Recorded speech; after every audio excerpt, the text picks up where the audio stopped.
안녕하세요. 반갑습니다. 천재적인 인문학자 잔독자입니다. 여러분들 추석, 명절, 연휴를 맞이해가지고 가족분들과 즐거운 시간 보내고 계십니까? 저 같은 경우에는 이제 이번에는 뭐 내려가거나 올라가거나 하질 않아가지고 집에서 이제 저의 개인적인 시간 잘 쓰고 있습니다. 이제 앞으로 가면 갈수록 명절에 사람들끼리 모이고 가족들끼리 모여가지고 서로 얘기를 하거나 얼굴 보거나 하는 게 불편함이 돼가는 시대가 온 것 같아요. 물론 그렇지 않고 서로 사이좋고 오손도손하게 잘 지내는 친척분들, 가족분들도 있겠지만 그렇지 않은 분들도 많고 그렇게 보낼 수 있는 가족이 없는 분들도 있을 거라고 생각합니다. 단독자 같은 경우에는 뭐 친척들끼리 문제가 있어서 그렇다는 게 아니라 저 같은 경우에는 이제 뭐 서로 상황이 안 되거나 해가지고 뭐 못 본다든지 명절에도 일할 수밖에 없는 상황에 처해져 있는 가족분들이 있어서 뭐 그렇다든지 뭐 여러 가지 이유가 있겠죠. 아무튼 간에 제가 이런 얘기로 영상을 시작하는 이유는 추석 특집이고 또 오늘 이 영상의 제목 보고 들어오셨다시피 좀 골 때리는 제목이었죠. 그죠? 그래서 이러한 내용을 다루기 전에 그냥 무난 인사차, 예의상, 형식상 드리는 말씀이라고 생각하시면 될 것 같습니다. 얼마나 솔직합니까? 여러분들이 추석에 잘 지내는지 잘 지내지 않는지는 전혀 관심도 없는데 형식상 이렇게 앞에다가 이 말을 갖다 붙인다고 직접 얘기하는 것 봐. 굳이 얘기 안 해도 되는데. 거의 뭐 솔직함, 신시어리티의 거의 뭐 끝판왕 아닙니까? 그죠? 자, 아무튼 간에 오늘은 그래서 심리학으로 알아보는 패드립의 과학이라는 이 엄청난 어마어마한 주제. 감히 내가 아니고 누가 다룰 수 있겠어. 그죠? 이 내용에 대해서 몇 분 동안 얘기를 해보려고 합니다. 자, 여러분들 보통 심리학, 현대 심리학 얘기하면은 우리 프로이트 얘기를 많이 하죠. 그죠? 지그문트 프로이트. 우리 오스트리아 출신의 우리 외과 의사라고 할 수 있는 그리고 무의식의 창시자라고 할 수 있는 우리 프로이트 얘기를 많이 합니다. 프로이트에 대해서 모르고는 우리가 사실상 심리학을 얘기할 수가 없을 정도가 돼버렸어요. 항상 뭐 심리학에 대해서 얘기할 때 프로이트 얘기하면 많은 사람들이 뭐 고추 할아버지, 섹스 할아버지 뭐 이렇게 얘기를 하는데 그거 좀 오해가 있는 게 뭐냐면은 프로이트가 얘기했던 리비도라는 것이 단순한 성욕에만 국한된다라고 그렇게 지엽적으로만 볼 수는 없어요, 여러분들. 그게 이제 배움이 좀 얕거나 이 좁은 이런 식견을 가지고 있는 분들은 리비도라고 얘기했다 그러니까 그냥 무슨 뭐 남성 성기나 뭐 여성 뭐 성기에 몰려 있는 어떤 막 그런 여성의 뭐 유두에 뭐 끝에 뭐 몰려 있고 클리토리스에 달려 있는 어떤 막 그런 감정이라던가 어떤 성적 욕구를 자극하는 어떤 그런 욕동인가 막 이렇게 단편적으로 해석하는 바보 같은 분들이 있는데 그렇지 않습니다. 성욕이 가지고 있는 가장 큰 특징이 뭐예요? 엄청난 의욕과 의지를 내포하고 있는 거죠. 맹목적이라는 거 아닙니까? 그죠? 그래서 무엇도 말릴 순 없어. 억제시키고 제어하려고 노력은 할 수 있겠지만 제거해버릴 수 없는 게 바로 그런 성욕이라는 거죠. 그죠? 그만큼 강한 에너지와 힘, 욕구, 욕망을 리비도라고 해가지고 성적인 차원에서 이렇게 얘기를 했던 거지. 무조건 리비도라고 해가지고 여러분들이 느끼는 어떤 그런 뭐 성관계 시의 어떤 막 오르가즘 막 그런 쪽의 어떤 리비도라고만 생각을 하시면 안 돼요. 그러면 이 프로이트가 얘기했던 리비도가 왜 하필이면은 이 심리학에서 커다란 비중을 차지하는가? 이 이성 중심주의로 사고방식을 갖고 있었던 이전에 이제 역사라던가 유럽의 어떤 이런 학문적인 발전 과정을 살펴보면 코기토라고 해가지고 자아가 중심이 되면서 우리는 자아에 내포될 수 있는 것에서 의식하고 생각하고 인식하는 인간을 말이 중점으로 봤습니다. 불과 이제 뭐 17세기 뭐 이때만 해도 18세기만 해도 칸트 같은 경우에도 어땠어요? 그 후계자들 독일 낭만주의라던가 이런 사람들이 보면은 다 주체, 인식, 주관 이런 거에만 이제 초점이 맞춰져 있었던 거야. 근데 프로이트는 어떻게 했어? 그런 것들이 인간을 지배하거나 움직이는 근본적인 원인이 아니었다고 얘기했고 그 무의식으로부터 나온 것들이 뭐 칼 구스타프 융이 얘기했던 뭐 프로토타입이라는 게 있는데 그 원형이라는 게 그 인류 모든 사람들이 고대 시대 때부터 갖고 있으면서 인류의 재산이자 일종의 문화적 유산으로서, 유전적 유산으로서 축적해왔던 어떤 그러한 원형이라는 게 반드시 존재한다라고. 그것이 무의식에서 발현되거나 드러났던 것들을 어떻게 해야 돼요? 구스타프 융이 끄집어내가지고 그것이 현재 자기가 처해져 있는 상황을 해석하는데 이용할 수 있을 거라고 얘기를 했었잖아요. 그죠?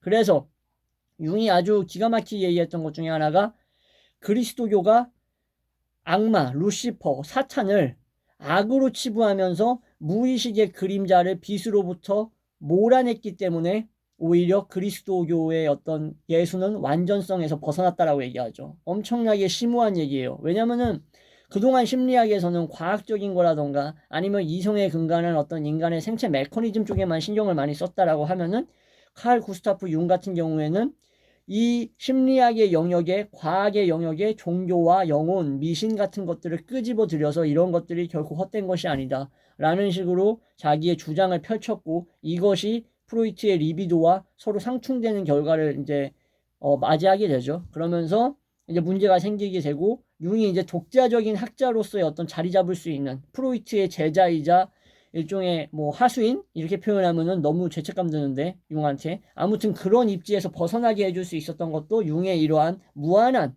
이러한 초자연적 슈퍼내추럴한 부분에 대한 관심이었다고 할 수 있겠죠. 그죠? 그리고 또 라칸 같은 경우에도 프로이트의 일종의 어떤 후계자로서 이러한 영역을 어디에 이제 확장시킨 거예요? 언어하고 인간 발달 단계에서 리비도를 제외하고 얘기할 수 있는 부분이 어디 부분이고, 리비도를 끄집어 가지고 와서 얘기할 수 있는 부분이 어디 부분인지를 얘기하는데, 그 내용을 제가 이제 라칸의 이제 영상, 강의 영상에서 점차적으로 얘기하려고 제가 준비하고 있었죠. 그죠? 여러분들 분명히 보셨을 거예요. 한 4~5편 영상 올렸는데 지속될 거고, 앞으로도. 자, 그래서 오늘은 지금 이렇게 앞으로 밑밥을 좀 깔고 있는데, 시작하기에 앞서서 본격적으로 이제 들어가자면, 자, 이렇게 프로이트 때부터 시작되었던 인간들은 결정론적인 인간인 겁니다. 뭐예요, 결국? 생물학적이고 결정론적 인간은 어린 시절의 유년기에 뭘 경험하느냐에 따라 달려있다라는 거예요. 어떤 것이? 인간의 전체 발달 과정이. 그래서 뭐 구강기, 학문기, 그죠? 남근기, 이렇게 쭉 나뉘잖아요. 그래서 이 인간이 이제 성격이 발달하는 데 있어서 거기에서 충족되지 않았던 어떤 그런 미해결 과제들이 나중에 문제를 일으키게 되는 거고, 구강기에 있어서 욕구를 잘 충족시키지 못했다거나 배변 훈련에 있어서 억압이라던가 억제를 많이 받은 경우에는 자기 의사 표현에 자신감이 없는 인간이 될 수밖에 없다라는 식으로 통제력을 상실하고 어떤 뭐랄까 참을성이 부족한 인간이 될 수밖에 없는 건 그때 이러한 배변 훈련에 있어서의 양육자의 역할에 부족함이 있었다라는 식으로 프로이트는 얘기는 하죠. 그죠? 자, 그러면은 왜 우리가 옛날부터 어른들이 여기서 한번 생각을 해볼 게 있습니다. 어떤 아이나 어떤 사람, 여러분뿐만 아니라 제3자가 뭔가 잘못을 저질렀을 때, 아이고 저 새끼 저거 집안에서 뭘 가르쳤길래 애미가 누구길래 저래, 막 이런 식으로 얘기를 하는 걸 많이 들어보셨을 거예요. 그죠? 요즘에는 이제 뭐 그런 얘기하면은 시대가 좀 변했으니까 그런 얘기를 좀 안 한다라고 치겠지만, 너무 저속하게 요즘은 패드립을 하겠지만 옛날에는 좀 그런 얘기를 많이 했었어요. 그죠? 이제 뭐 90년대생 같은 경우에는 주변에서 그런 얘기 하시는 어르신분들, 80년대생 분들도 많이 들으셨을 겁니다. 자, 그러면은 여기서 M이라는 게 중요합니다. 그죠? 영어로는 mother, 친속한 어떤 아이의 표현으로서 맘인데, 엄마는 어떤 존재입니까, 여러분들? 양육자죠. 그럼 양육자의 역할에 대해서 우리가 한번 심리학적으로 생각을 해봐야 됩니다. 아이는 어떤 존재냐면 세상에 말 그대로 던져진 존재예요. 한마디로 이 세상을 해석할 수 있는 능력이 결여되어 있는 존재라고. 그러면은 이 세상을 해석해 줄 수 있는 모범 답안, 예를 들어서 이제 뭐 백과, 옛날에 우리 전과라는 표현을 많이 썼어요. 전과자 전과가 아니라 여러분들 다 아실 거예요. 이렇게 뭐 동화 전과 해가지고 이렇게 책 엄청나게 뭐 여러 편으로 내가지고 이렇게 참조할 수 있는 책인데, 요즘 애들 얘기하면 모를 거야, 전과가 뭔지. 아무튼 그런 이런 백과사전 같은 것들이 있는데, 그런 역할을 하는 게 양육자, 엄마의 역할이거든요. 그러니까는 아이가 운다고 뭐 쭈쭈 먹이고 과자 주고 똥 싼다고 해가지고 기저귀 벗겨가지고 똥 싸면 기저귀 갈아주고, 단순히 이러한 무슨 뭐 보모, 하우스와이프 뭐 약간 이런 역할만 하는 게 아니라, 알프레드 비오는 얘기를 했어요. 세상에서 일어나는 아이가 해석하지 못하고 날 것 그대로 아이에게 제공되는 세계가 있다라고 칩시다, 여러분들. 아이의 세계는 날 것 그대로 제공되는 세계란 말이야. 그러면은 이 날 것 그대로 제공되는 세계를 알프레드 비온이라는 아동심리학자는 뭐라고 얘기했냐? 엄마는 그것을 재해석해주는, 가공해주는 역할을 한다라고 얘기합니다. 정말 중요한 표현이에요. 어쩌면 제가 이 앞부분에서 썰을 풀었던 그 인트로 부분, 도입 부분보다도 몇천 배 중요한 얘기가 바로 지금부터 시작될 얘기들입니다. 그러니까 이제 귀담아서 들으셔야 돼요. 이 비온이라는 이 심리학자는 엄마는 가공자로서의 역할이야. 그러면은 여러분들 봐봐요. 제가 예를 하나 들어보겠습니다. 핸드폰 있을 텐데, 옛날에 쓰던 핸드폰 어디 갔어? 못 찾겠다. 자, 아무튼 못 찾겠으니까 이제 핸드폰 케이스인데 예를 하나 들어봅시다. 여러분들 그 뭐야, 레스토랑이라던가 아니면은 뭐 이렇게 바깥에 나가가지고 뭐 친구랑 식사 약속이 잡혔다던가 했을 때, 주변에 이제 뭐 이렇게 표현하면 그렇지만 맘충이라고 해가지고 우리 맘버그, 마더버그들이라고 불리는 그런 상도덕 없고 예의 없는 사람들의 이제 이러한 가족 식사 행태를 여러분들이 관찰했을 때 어떤 모습이 보입니까? 애가 울까봐 그냥 애한테 이렇게 핸드폰 그냥 쥐어줘 주잖아요. 그죠? 애가 1살인가 2살인가 밖에 안 돼서 딱 봐도 애가 제대로 뭐 말이나 똑바로 할 줄 아나? 아니 뭐 제대로 걷지도 못할 것 같이 생긴 애들한테 그냥 핸드폰 딱 하나 주고 주변에 그냥 뭐 자기 친구들이라던가 아니면 같이 놀러 온 사람들하고 그냥 막 하하호호 떠든단 말이야. 여러분들 이거 있어서 올바르다라고 생각했던 사람들 있을 거예요. 왜냐면 공공장소니까 다른 사람들한테 애가 울면 피해를 주니까 핸드폰을 저렇게 쥐어줘가지고 여기에 몰두하게 해가지고 내가 이제 대화하고 나는 주변 사람들하고 막힘없이 방해받지 않고 즐거운 시간 보내고 내 옆에 식사하는 사람들, 주위 사람들, 커피 마시는 사람들도 재밌게 시간 보낼 수 있도록 배려해준다라고 생각하고 1살, 2살, 많아봤자 4, 5살밖에 안 된 아이들한테 어떻게 돼요? 핸드폰 그냥 갖다 주죠. 여기서 사실상 엄청난 문제가 발생하는 겁니다, 여러분들. 자, 여러분들. 자기 자녀잖아요. 그죠? 엄마의 역할은 자기 자식을 올바르게 성장시키는 역할도 포함된다라고 여러분들 제가 얘기하면 동의하시겠죠. 그죠? 그러면은 아이가 운다라는 건 뭡니까, 여러분들? 세상에 대해 이해하지 못하겠다라는 어떤 그런 무언의 표현이잖아. 이해해요, 지금 제 말?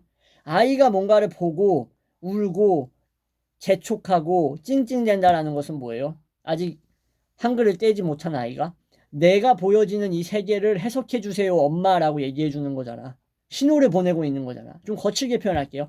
아이 씨발 엄마 지금 내 주변에 있는 저 무슨 뭐 45번 손님 커피 나왔습니다가 무슨 소리예요 엄마. 엄마 내 눈앞에 보이는 저기 엄마 친구가 자랑하는 저 시계가 뭐예요 엄마. 저 목걸이가 뭐예요. 난 저게 뭔지 모르겠어요. 이게 어떤 자극이에요 저한테. 이걸 좀 해석해 주세요 라고 찡찡거리는 걸 수가 있다고요. 그죠? 예를 들은 겁니다. 그죠? 아니면은 정말 배가 고파가지고 엄마 지금 내 배에서 뭔가 지금 막 위기 신호를 보내고 있어요.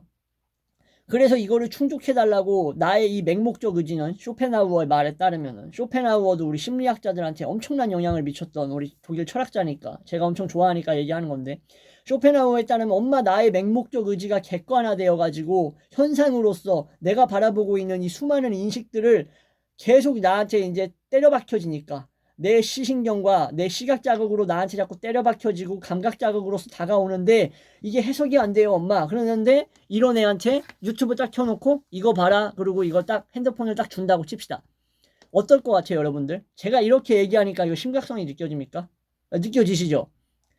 엄마한테 해석해달라고 하는데 엄마는 답안지를 주는 게 아니라 뭘 하고 있는 거예요? 동문서답을 하고 있는 거야. 뭘 개 시덥지 않은 족같은 영상 틀어가지고 애한테 보여주고 있는 거라고. 그러면은 뭐 당장은 주변 사람들한테 민폐를 끼치지 않고 주변 사람들이 내 애가 우는 거를 보면은 엄마로서 쪽팔리고 좀 수치스러우니까 아주 시끄럽고 곤란하고 피곤해지니까 그 순간을 모면하기 위해서 애한테 핸드폰을 안겨줄 수는 있겠죠. 그죠? 근데 이게 정서적으로 엄청난 문제를 줄 수 있다는 거야. 내 말은. 내가 영상에서 하는 말은. 이 추석 특집으로서 하는 이 영상에서 하고자 하는 이 핵심적인 말이 무슨 말인지 이해하시겠죠. 아이는 이러한 식으로 계속해서 자신의 욕구를 표현할 때 욕구가 이해되지 않는 걸 느낍니다. 누구로부터? 엄마로부터. 그죠? 엄마가 옆에 있는다고 해서 애가 무조건 안정감을 느끼는 게 아니야. 거의 뭐 씨발 나 거의 고추된 그냥 오은영 박사님이네 완전히. 그죠? 예, 지금 보니까. 내가 얘기하면서도. 아무튼 우리 또 이 영상 보시는 또 앞으로 결혼하실 예비 신부라던가 아니면 이제 뭐 초보 애엄마분들 같은 경우에는 경청해야 될 부분이야. 여러분들이 옆에 있는다고 해서 여러분들이 마치 스누피의 라이너스가 들고 다니는 담요와 같은 따뜻함의 역할, 안정감의 역할을 해주는 게 아니라는 거야. 애가 애를 키우는 상황이 너무 많다라는 거예요. 사회 비판으로까지 벌써 나가고 있는 거야, 나는. 그죠? 요즘 어린이들, 요즘 학생들, 10대들, 20대들, 왜 이렇게 애새끼들이 정서가 메마르고, 학교 폭력 저지르는 거 보면은 거의 뭐 날강도 새끼, 전과 16범, 15범 새끼들처럼 범죄를 저지르는 이유가 뭐야? 이렇게 커왔던 새끼들이 많은 거예요. 엄마로부터 정답을 듣지 못한 거야. 정답이 아니더라도 가공되어 가지고 날 것이 아닌 조리되어 가지고 돌아오는 반사된 해석을 접하지 못한 거라고. 아이가 아, 에, 이, 오, 우라고 얘기를 하면서 엄마 이게 뭐야? 라고 얘기했을 때 양육자인 엄마는 그게 뭔지에 대해서 이해하려고 해야 돼. 나는 뭔 소리인지 모르지 당연히. 왜냐면은 내가 엄마라고 치면은 얘가 왜 우는 건지 몰라.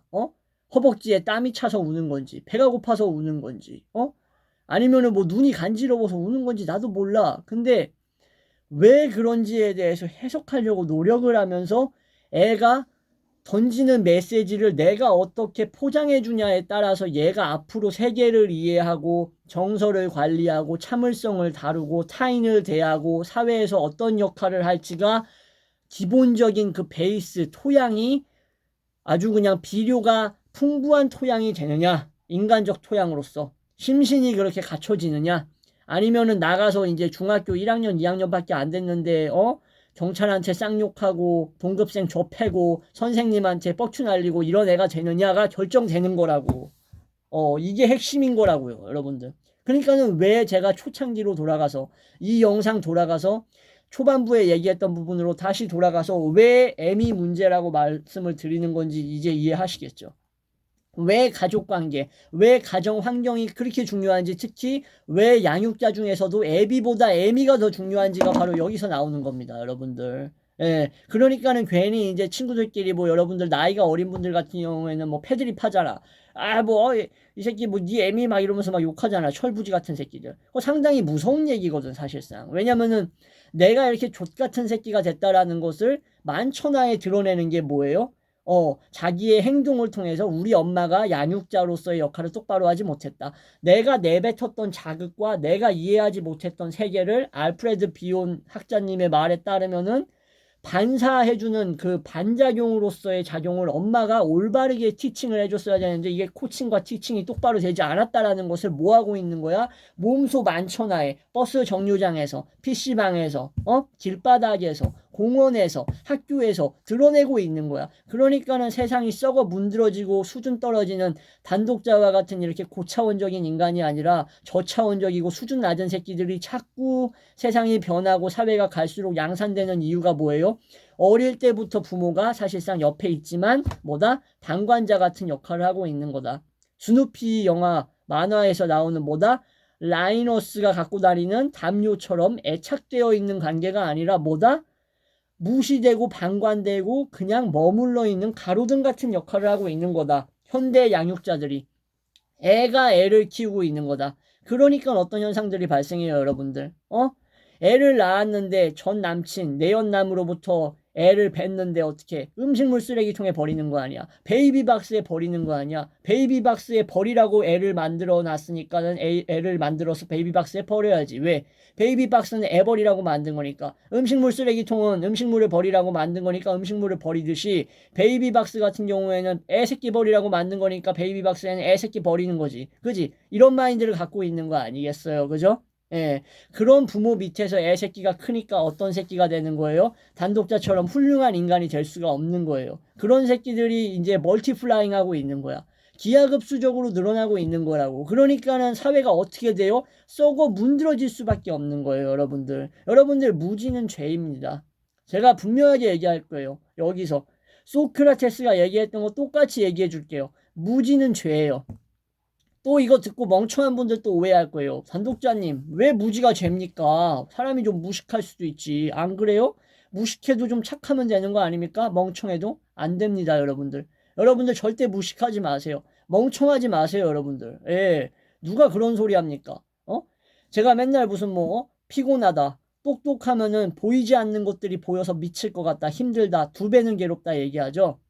솔직하게 말씀드리겠습니다. 차라리 제가 16배가 더 세상을 살아가는 게 괴롭다고 하더라도 멍청한 새끼는 되지 않을 겁니다. 교양 없는 새끼는 절대 되지 않을 거라고. 차라리 입에서 개쌍욕을 하고 패드립을 하고 온갖 지저분한 육두문자를 쉬지 않고 이빨이 썩을 것처럼 계속 이렇게 입에서 왈가왈부하고 얘기하는 한이 있더라도 교양이 있고 욕잘하는 인간이 낫지. 욕 한마디도 안 하고 멍청하고 둔한 인간이 되고 싶진 않아요. 왜? 나는 해부학자로서 살아가는 것이 너무 행복한 인간이거든. 어떤 해부학자예요? 인문학적인 해부학자잖아, 사실상. 이건 사실상 근데 내가 갖다 붙인 별명이라기보다도 내 구독자분이 이제 붙여준 별명이기도 한데 나는 이 별명이 너무 마음에 들어. 이 명칭, 해부학자라는 명칭이.